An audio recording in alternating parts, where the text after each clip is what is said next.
got to come meet some very cool folks that I have up on stage. So for context, I'm Sean, I'm from Bermuda. We're trying to put Bermuda on chain, is basically what Penrose does. Nice. So working with a lot of really cool folks across the ecosystem, mostly in digital assets, but I've been veering into AI. So I'm very excited to be on the panel today with these guys. And we're gonna talk about what actually matters, making it easy for people to use DEAI.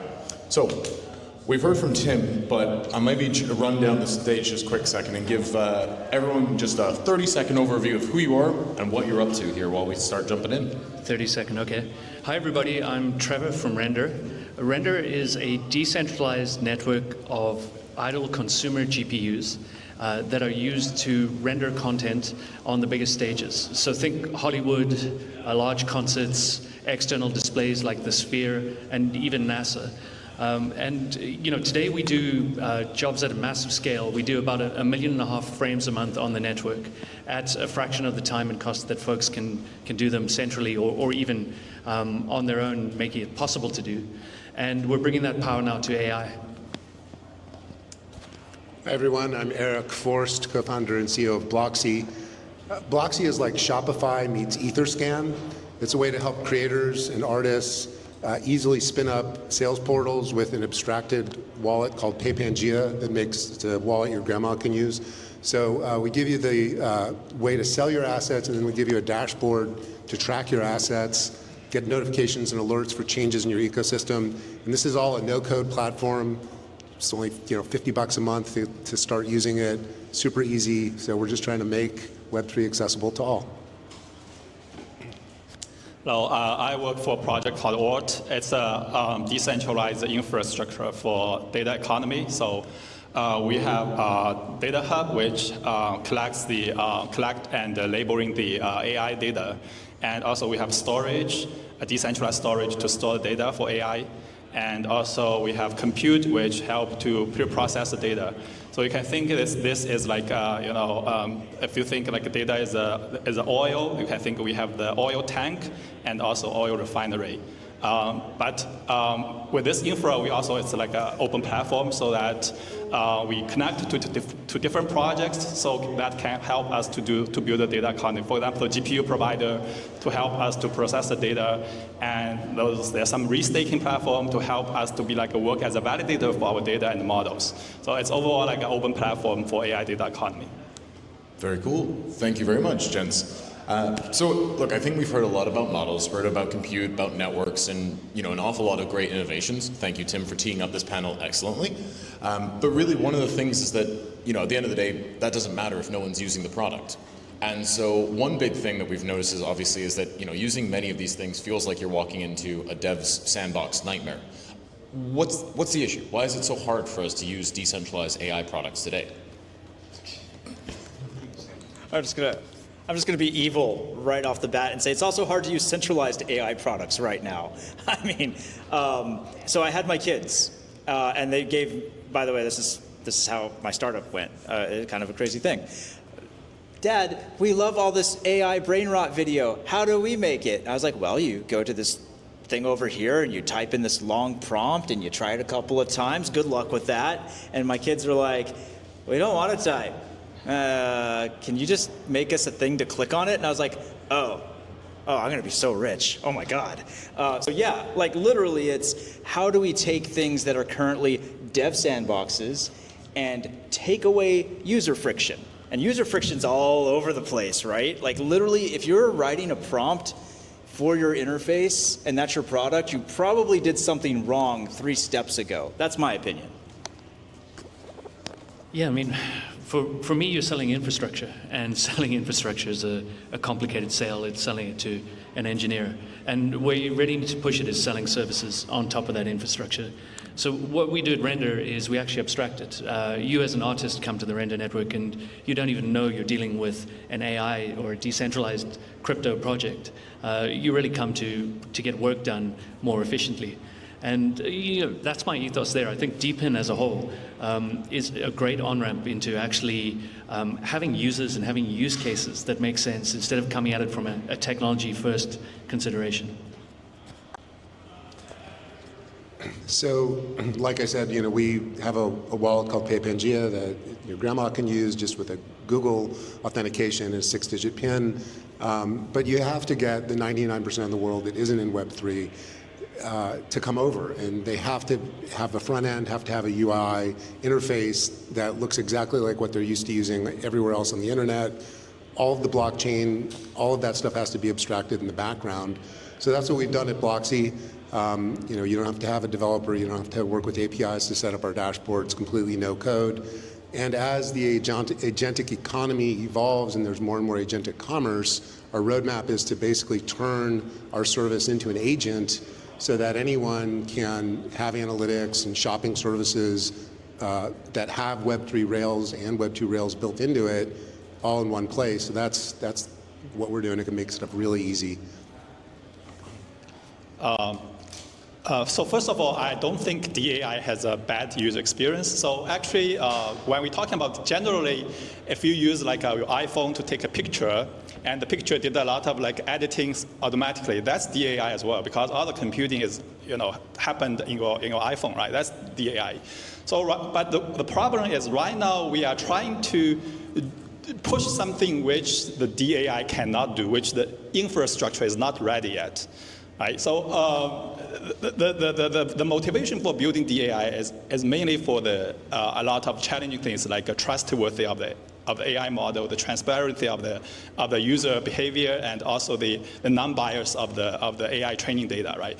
All these things we are working on it, but it's not fully ready yet. So I think on a long run, if you're talking about user experience, it's always like the centralized platform, which is always beats the decentralized. There's always a gap, but when the developers, our technical guys, try to build like the DEAI more and more on the infrastructure layer, so that can be close the gap between that. I like that. And so I guess really, maybe I'll shift this one over to Trevor to kick off this time. But where we've really seen a lot of it is that a lot of engineers love to talk about their tech breakthroughs. We love to hear about how you've got fantastic scalability, the security's better, it's 100% better. Well, it's great, but then we're really missing the fact that the product itself is still identical. Right. So I think it is a little bit more of like the cultural change that we need to come about. And given you're building the infrastructure and trying to bring about that, how do we do that? How do we get people focusing on product first? So we started with the problem we were trying to solve for, and solve for a community of folks. For us, it was motion graphics artists, right? And we understand them deeply because we are motion graphics artists ourselves. So, when we looked to solve a problem, it wasn't, we're bringing Web3 to this.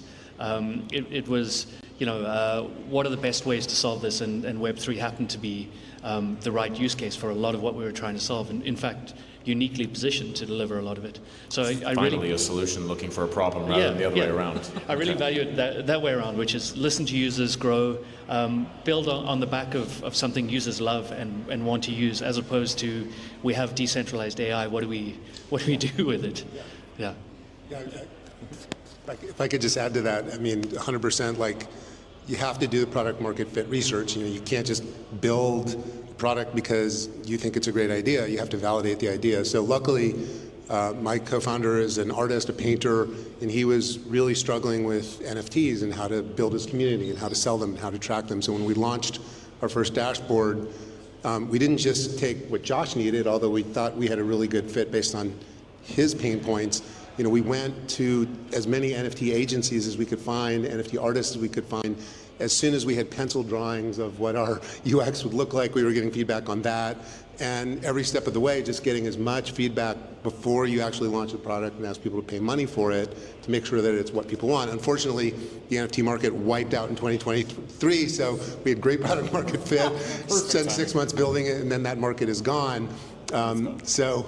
You always have to figure out how to adapt, and luckily we've been able to make a pivot that makes sense now for Bloxy. Very cool. Sean, you want to jump in? Yeah, so in the Web3 world, there is always like a builders community and the users community, right? So the builders community should be fully focused on like those technical things and try to use the most advanced, the most sophisticated technology to protect the user's privacy or whatever security. But there's always like the user community try to have like, try to hide all those details and try to get the best user experience. So it's like a centralized exchange and DEX. decentralized exchange, right? So I'm sure like the volume of stacks is way higher than the DEX, right? So it's all personal choice. Like we cannot like you cannot like have one product to match the interest of all the community. You have to design different products with different users, right? All right, Tim, want to bring us home? So I have two thoughts, and the first one is just kind of, a lot of times we ask not what AI can do for Web3, but ask what Web3 can do for AI, right? And I think about that. It's like I want to build this amazing app, this amazing experience, and it needs to scale. And the problem with AI-based video generation, as I think many people on the panel know, is it's extremely expensive. Now, if you can pass those costs at the time of consumption from the customer, if you already have their credits and you're ready to push that on, and you can do that very liquidly, well, great, you can scale pretty easily. Not with one provider, mind you. It's not like one monolithic provider can provide all of your GPU compute for this. And what is the great coordinator? What is the great liquidator of currency that we have available to us? It is the Web3 payment rails, right? And with things like Coinbase's X402 standard for stable coins paying directly to APIs, whether it's like the actual native currencies of networks like Render and the other offerings that we have, those are valuable to me as an app creator, as a technologist, because otherwise I'd just get distracted. I'd get distracted in the weeds of, oh man, I made my own AI video engine and it's awesome and it does exactly two things really well. Oh, I shouldn't build my company on that. I should pay attention to what the customer wants and how to optimize that order flow. And that's where I think Web3 has a great advantage for us. So in a way, and one of you said this backstage, but the whole thing is the principle being the original sin of the internet was that we weren't able to build in payments. So we ended up with the horrendous ad model that we have today. Yep. And now we've actually managed to potentially, hopefully, solve that side of it. But now you got to focus on the people again. So we've built for the AI to AI, but now we need to bring it back to human. Wow. So I'll try my best. I've got some good folks on stage first. But I'm keeping that recording. Yeah, that's good. And right so, in the pitch deck. Well, that's the thing. And so maybe, shifting into, we were talking about this, Trevor, more so on the wallet side as well. Passing it over to Blocksy. Because we were talking a little bit around the fact of the matter is you can give a whole waterfall of data. But at the end of the day, if you're just going to be waterboarding someone, that doesn't help them out. They might be parched in the desert, but that doesn't help at all. How do we find the right balance? What do we give them that gives them useful information? How do you get those insights? And how do you not tell them, the 12,000 other data points at that moment that they could have, but they don't need it? That's a great question. You can try to boil the ocean and then you don't know where to look. There's so much data out there. So we're starting with a one-size-fits-all dashboard that really has the main KPIs that most creators need, digital creators, digital publishers need. And we had to make it a no-code dashboard. We don't want people to have to spend $10,000 for doing analytics APIs and then have to hire a developer and set it up and configure it, which is nice because it'll be a customized configuration exactly to what you need. So instead, our solution is let's start with one-size-fits-all that has the main KPIs that our product market research is showing most of our users want. But at the end of the day, the reason we're raising money, the reason we have a roadmap is to basically turn our service into an agent. So anyone can just ask whatever question you have of the data and get exactly what you need. And that agent can spin up a custom dashboard for you that has exactly the KPIs that you want. You can correlate your on-chain data to social media sentiment analysis if you're doing trading with it. So it becomes way more flexible, way more useful, to your point, not overbuilding, give the user exactly what they want through agentic workflows. That's where it's going for us, and I think that's where you're going to have to go, because a lot of people are talking about how SaaS is dead. People aren't going to buy dashboard subscriptions anymore. So we're kind of in this weird transition spot where we've got a bunch of those customers who want that, but we also have a lot that don't want, to your point, an avalanche of data. So that's where it's going. The customer is always right in matters of taste, but only in that. Exactly. So yeah, no, AI agents are an amazing way to solve that problem. Gotcha. Well, Trevor, Sean, would love to hear. Obviously, you guys are the ones providing that necessary water there coming in? Yeah, I mean, usage-based models make a ton of sense to me. I believe that's really the way things are going for everything. I agree on the SaaS side. On the wallets and crypto rails, I'm really bullish about Web3 being a great solution. I've seen some really cool consumer solutions. I've seen companies like TipLink that I thought were a great first step, where you had an email address that was used to pass payments as opposed to even touching a wallet in any way. Beyond that, I love the idea of passkeys, and I know Solana's sort of allowing those to be used in wallets, so you're moving away from seed phrases. But the area where I get most excited really is agentic, right? And agentic for me is the path towards payments being solved. And the orchestration is the harder part of the problem here. Running a model is pretty much a defined problem. It's pretty easy to run a model, but to get everything done in between that, to actually get to the point of running the model, is really hard. And that's why I see today, these ecosystems coming together that really solve more than just one specific problem are so important, because you've got to have the GPU orchestration, you've got to have the payments, you've got to have it all there to be able to seamlessly run one of these. And I love being part of something like this where that's possible. Nice. We're here to build the future. And Sean, maybe turning it down your way as well. You immediately bit back when I said that DEAI is awful, because you're like, quite a lot of it is in fact quite bad. Who's nailing it? Who's the ones that are absolutely crushing it these days? Like, which applications Who's what? who should we be paying attention to? What projects do you think are really pushing the space forward? How is it that they're advancing this day by day? Oh yeah, so I think in the space of DEAI, so right now, as I said, the infrastructure is not ready, right? So we actually, what we are pushing right now are two manifolds, right? One is the decentralized data collection. So we do see the trend because do you know, like in the last 2 years, like I think 80% of the data in the world was generated in the last 2 years. Especially in the pandemic, it's most about, because why is 80%? Because a lot of TikTok videos, like it's a huge kind of space. But none of these like are very high quality data. It's a lot of like duplications. Those data are like overall like it's not being like a really labeled or like marked for AI applications. So that's why the data labeling company gets more and more important. Like a few days ago, Meta, they used like $10 billion to acquire the Scale.ai, a major stake. And then after like Meta acquired Scale.ai, Google and Microsoft, they cut the relationship with Scale.ai. So because there's a scarcity of the high quality data in the world, right? The data is, all the base model, like large language base model, was trained by the common data they can acquire from the internet, right? If you ask the question, there's no big difference on those base models. That's why customized data, high quality personalized data is so important. So we feel like that's the data economy, that's something can drive the decentralized AI as a first step.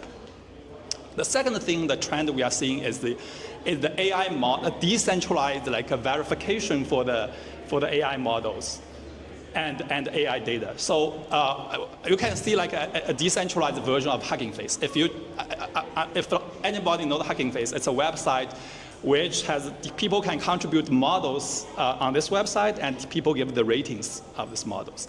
Now, if the data gets decentralized, different data sets have different values, and the model also gets decentralized. We are going to deploy the model on edge and also like the random network. So these kind of decentralized models also need a ranking for the performance, or like they're different.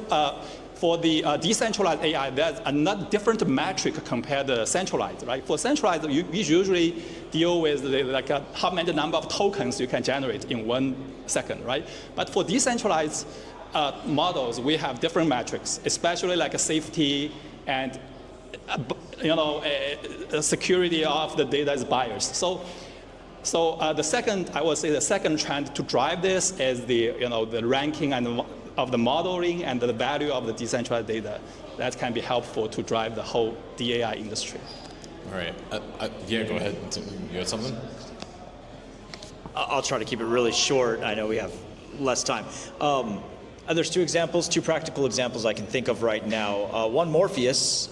Morpheus is literally making their LLM inference as easy as just taking an API key from them, and yet they decentralize everything for you. And you can still call it in a decentralized way. And so for me, when I'm building something like the Hollywood agent that Isha talked about, and this is an agent where literally you go on X, you just tag her with @HollywoodAgent and write what you want her to make a movie about, and she'll give you 5 seconds for free. And it's really great for doing like meme reactions and threads, just make fun of someone or like build some cool, beautiful experience. That little prompt you write, it does not have enough information to build a really good scene. So what we do, of course, is we upsample it. We use an LLM to upsample it. And you can only make so many API connections at a time to someone like OpenAI before they say, nah, sorry, throttled. Now, with a decentralized context, hey, I don't have that problem. I can just spin up as many as there are nodes, and then when they get overflowed, I just move on to the next provider. So I suddenly have very high horizontal scalability made very easily done. And then when I want to reduce all the frictional fees from having to send those payments or do anything like that, that's what Wire's whole thing is, right? So it's kind of like I see these things starting to actually affect the practical applications of decentralized AI and not just my hopium of what AI will be able to do. Well, I'll say one big difference, and for context, I've been working in crypto for about 8-9 years, is not once in the conversations today has anyone been trying to show me anything, which has been great. They're actually like, look, here's a use case, here's a way to use this. Here, oh, you want to have your personalized Hollywood script? Absolutely, I do. I can't wait for it. I'm hoping I'll get like a young Pierce Brosnan or something to play me. But the point being is that like as we try and figure out this space, it's obviously each person can get their customizable data. I will be stealing that quote of high quality data is rare, especially when we see how much TikTok is generated, right? And so, maybe when we look a little bit further ahead, right, if we nail this in the next kind of ballpark of about a year, maybe 18 months, if we get this right, what does it look like? Give me a little bit of hopium, give me something where we want to figure out this is what it looks like. Because I think everyone in their mind has this utopia that AI is gonna solve all our problems. It's probably somewhere between there and Skynet. And we're at least trying to push it as high as we can to make sure that we build a better society. So what does it look like, a couple of years from now if we do this well? I'm gonna say, and this is kind of just a background story. So I spent a lot of time in enterprise and have kind of a deep order flow understanding of, how you do SEM and how you actually acquire users and all that sort of stuff. So I think the answer is it becomes the default. And what I mean by default is that when someone orders flowers online and they order it through Google, someone had to pay Google a bunch of auction money to get their ads on top.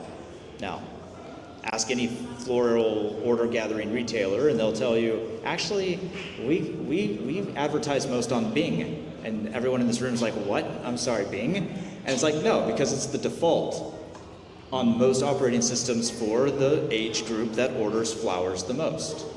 So my perspective is that AI just integrates more and more until it's just a default mode. And in decentralized contexts, the way that we handle these rails, the way that we handle the data collection and everything else, it just becomes part of that default collection and we won't think about it. That's my answer. Love it. Make it so easy that you don't have to think if about we it. get it right, I think we'll see a scale you just don't see today. And what that scale unlocks is really hard to describe without specific examples, so I'll stay in the motion graphics world, which is sort of where we operate. I think you'll see personalized experiences. I think there'll be real time.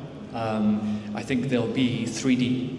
I think the consumer experience will be unlike anything we do today. It will be completely immersive and very dangerous when you think about how great TikTok is versus where it's going. My hope for where it's going, where I think it will go, is that everyone who has data, who wants to bring higher quality data into an ecosystem, can get monetized for that data. So it'll just be natural to think about your data as something that you own, that you control, that you should get paid for. So that's what I hope. That's where I think we're headed with all of this. Get people to care about their data, monetize it. Don't just be an anonymous user in a cookie pool getting exploited. Take control of it.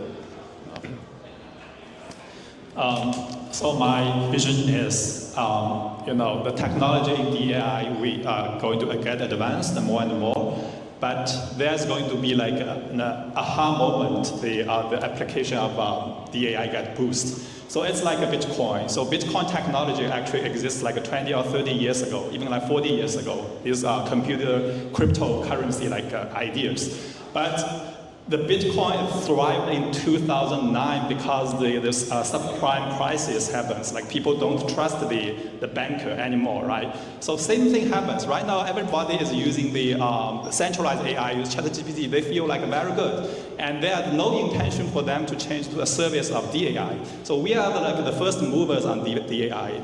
But I think there's going to be some moment, like suddenly, like all your ChatGPT are like saying like random words, and it's not under your control because it's centralized. There's no security measures taken to the ChatGPT, and also you really don't know what data they use for training those models, right? So it's kind of black box. So there's one day people is going to realize that the transparency of data and the trustworthiness of the model is so important, and there's going to be a big boost of the.